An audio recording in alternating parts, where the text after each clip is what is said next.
Well, greetings and welcome back to our series on becoming God's people and what does it mean to be part of God's people. We're looking at Genesis through Deuteronomy, and this week we are in Genesis 18.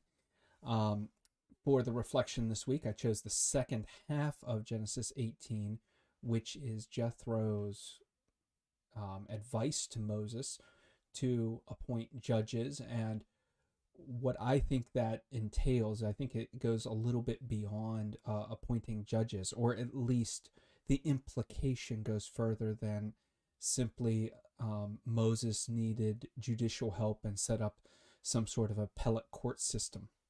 I think what Jethro is, the advice that Jethro is giving to Moses is much more about setting up a community. And so that's the direction that I'm going in the reflection for the week, and you can find that in the link below.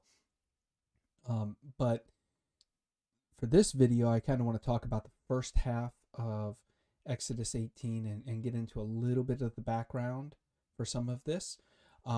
We are told that Jethro shows up. He brings Moses' wife and sons back to him. Here we get both sons mentioned. Earlier in the book in chapter 4, we had one son mentioned and Moses' wife Zipporah. Here we have Zipporah again with both sons. Now, we are not ever told that Moses sent Zipporah away. Jewish tradition has taught that in Exodus 4, when Moses meets with Aaron, Aaron convinces Moses to send his wife and sons back to her father because he felt that the events in Egypt would be too dangerous, too perilous, and it was safer for her to be with her family. And that very likely could be true. We are not told anything about her or about their relationship. We will again stumble across Moses' relation to this Midianite woman. His siblings, Aaron and Miriam, will get on him for marrying outside of the Israelite community. But we'll cross that bridge when we come to it. For today, Jethro comes back. He brings back Zipporah, and it is possible, though not likely, that this represented that Moses had at some point divorced Zipporah and sent her back to her father's house. That is a metaphor for divorce in the Old Testament, but that's not likely here. Not as likely, though it's possible, because Jethro does come with all kinds of wisdom, and it could be very conceivable that Moses, feeling the stress, he's obviously feeling the stress in this passage, the stress of leadership. It is possible that he sent his wife away as a divorce because of his negative reaction to the stress, and Jethro receives her and brings her straight back and gives Moses away and saying to Moses, instead of divorce, instead of breaking down your family, here's how you can deal with your work-related stress. Here's how you can deal with the stress of your community and your responsibilities far better, and do it in a way that allows you to keep your wife and children.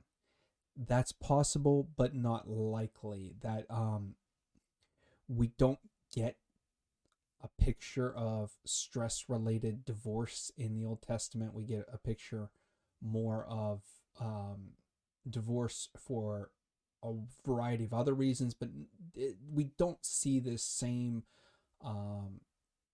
stress and anxiety that we in the modern West usually bring to bear on issues like divorce. But we do see Moses is suffering from stress and anxiety. That's clear. When he talks about what to do with Jethro, he is clearly feeling the burden, the stress of leadership.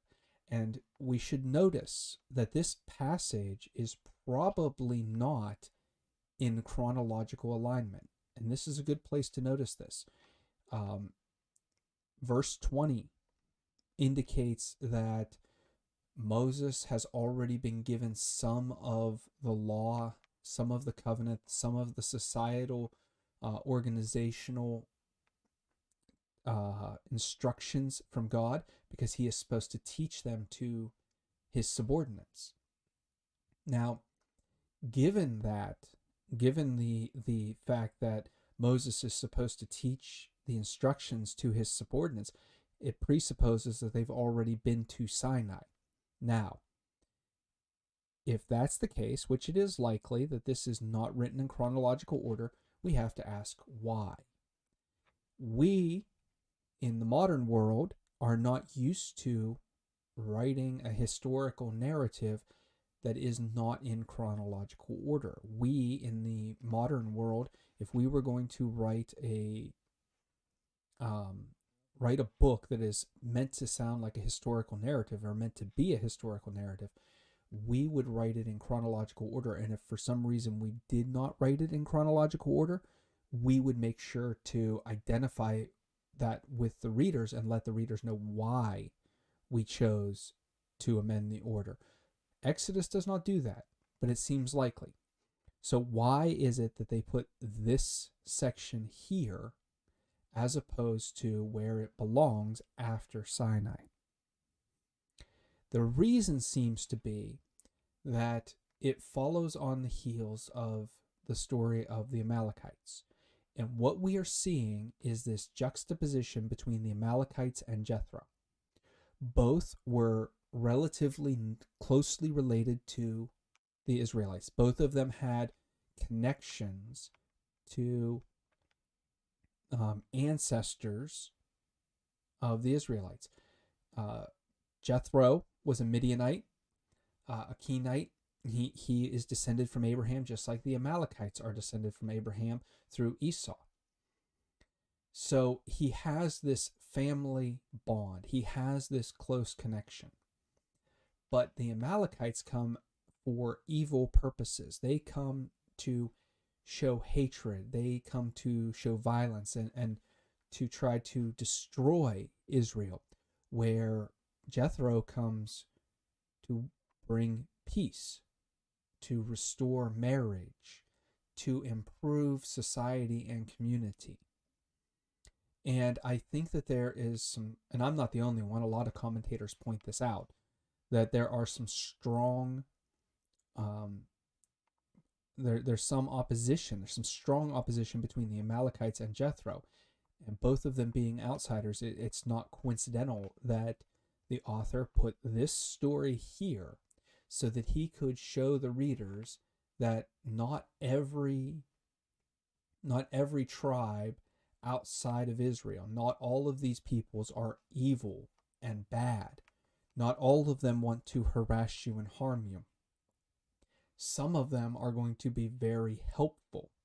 Some of them are going to provide for your society. Some of them are going to improve your society. And there is a real need to remind ourselves of that fact, that the people, we cannot just assume that the people groups outside, on the other side of the river, so to speak, are evil and want to destroy us. We can't just assume that the people outside the gates are there for violence. We have to interact with people. We have to give them the chance to prove that they are like Jethro. And there's some real reason to believe that this story is intentionally placed here prior to Sinai to show exactly how helpful these outside groups can be, because Jethro is giving Moses ideas that are later going to be reinforced by God. And so Jethro is here standing in a position where he can speak in the wisdom that God has.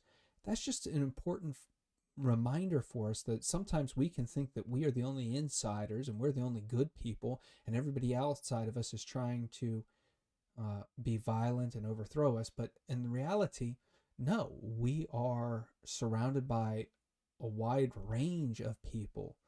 And going back to Abraham's blessing, the people of Israel were not necessarily the only ones who were going to be blessed by God.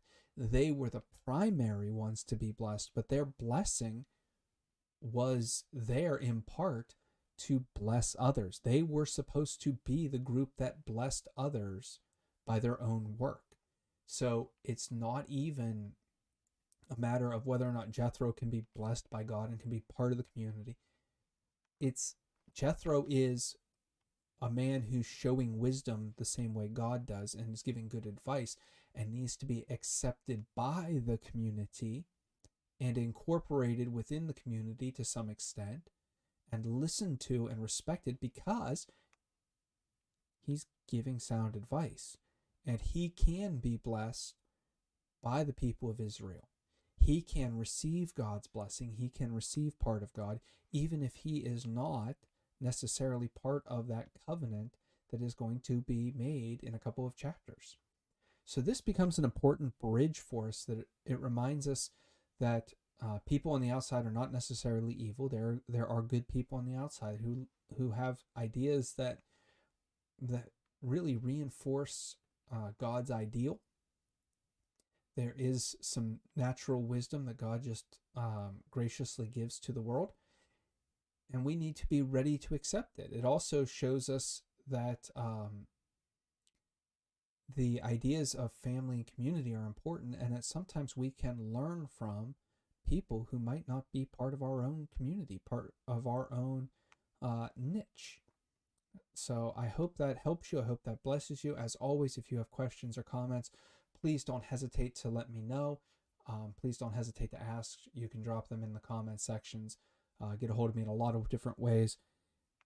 And I'd be glad to interact with you. I'd love to hear what you're getting out of this series and what you're getting out of these books. And until we meet again, God bless.